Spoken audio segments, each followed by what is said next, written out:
பாகம் 2. மந்திரப்பானை பொய் சொல்லாது. தொடாமலேயே திருடனை பிடிப்பது எப்படி?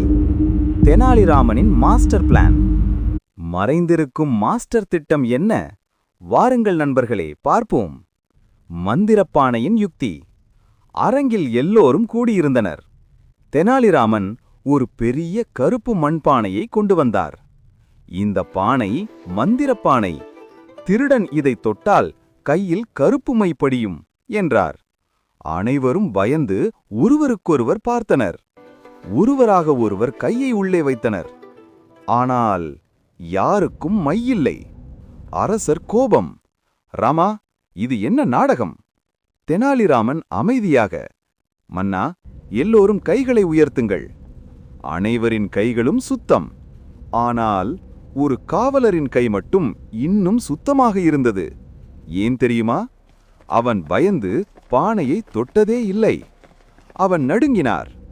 நான் திருடவில்லை, அமைச்சர்தான் சொன்னார். அனைவரும் அமைச்சரை பார்த்தனர். அமைச்சர் கோபமாக, போய், அவன் என்னை சிக்க வைக்கிறான். அமைச்சர் உண்மையிலேயே குற்றவாளியா அல்லது இன்னும் பெரிய மர்மமா? தெனாலிராமன் மெதுவாக சிரித்தார். மன்னா, உண்மை இன்னும் முழுவதும் வெளிவரவில்லை. அரசர் அதிர்ச்சியுடன், அதென்ன ராமா? உண்மையான சதி இன்னும் வெளிவரவில்லை.